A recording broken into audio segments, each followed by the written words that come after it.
శ్రీ గణేశాయ నమః. శ్రీ గురుభ్యో నమః. శ్రీ కాశీ విశ్వేశ్వరాయ నమః. కథలో మనం ముందుకు సాగిపోతున్నాం. అగస్త్యుడు కుమారస్వామిని, నేను వినదగిన వాడినైతే నాకు దయచేసి క్రోధకాల భైరవుని యొక్క వృత్తాంతాన్ని వర్ణించి చెప్పమని అడిగాడు. అగస్త్యునికి కుమారస్వామి ఇలా చెప్పాడు అతని యొక్క గొప్పదనాన్ని గురించి. హస్తముల రెంట అందంద అదిమి తాటిపండ ఆరగించెడు చీటకమున అత్యంబైన బ్రహ్మాండమ ఆస్వదించు భైరవుండిచ్చుగాత శోభనము మనకు. రెండు చేతులతోనూ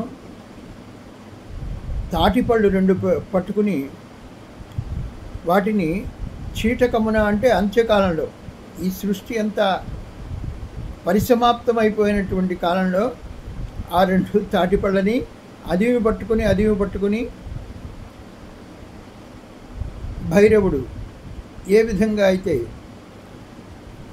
ఈ బ్రహ్మాండాన్ని మొత్తాన్ని అదిమి వేయగలడో అటువంటి భైరవుడు భక్తులైన మనకి, శ్రోతలైన మనందరికీ కూడా శుభములు కలుగుజేయుగాక అని చెప్తాడు. తర్వాత మనకి భైరవుని యొక్క తాండవ నృత్యం కూడా వర్ణించి చెప్పారు. బ్రహ్మదేవుడు ఒకానొక సమయంలో ఒకచోట ప్రశాంతంగా ఉన్నప్పుడు మునులందరూ బ్రహ్మదేవుని దగ్గరకు వెళ్ళి నాశరహితమైనటువంటి తత్వం ఏదైతే ఉందో దాని గురించి చెప్పమని అడిగారు.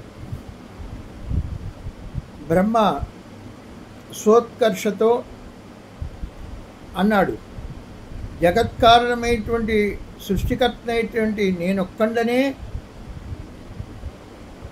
నాశరహితమైన తత్వం గలవాణ్ణు అని బ్రహ్మ అన్నాడు.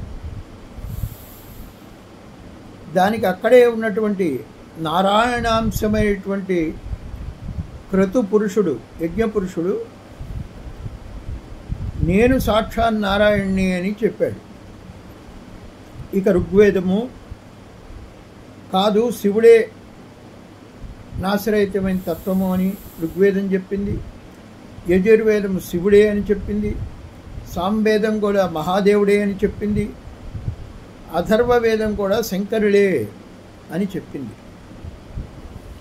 అయినా బ్రహ్మ తన యొక్క అహంకారాన్ని వీడలేదు, తన అహంకారాన్నే సమర్థించాడు. ఇది ఇలా జరుగుతూ ఉండగా వారి మధ్యలో ఒక మహా తేజస్సు ఉద్భవించింది.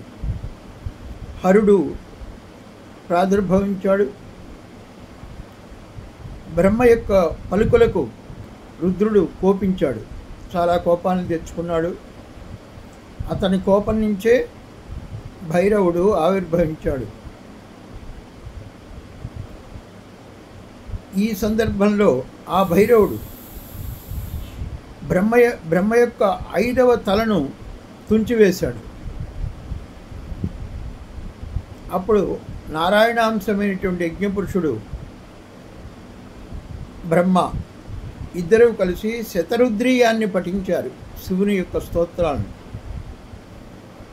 తరువాత ఆ భైరవుడు కపాలధారి అయి ఫాలనేత్రుడై ఈ బ్రహ్మహత్యతో ఆది భైరవునిగా కాశీనగరంలోకి ప్రవేశించాడు. ప్రవేశించడానికి ముందుగా ఈ భైరవుడు అన్ని లోకాలను చుట్టుముట్టి వచ్చాడు. అక్కడ లక్ష్మీదేవి, నారాయణ, విష్ణువు ఇతనికి స్వాగతం పలికారు, ఎదురు వచ్చారు.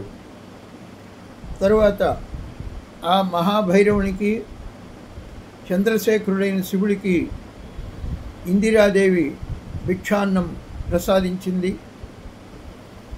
ఆ తర్వాత బ్రహ్మ హత్యతో భైరవుడు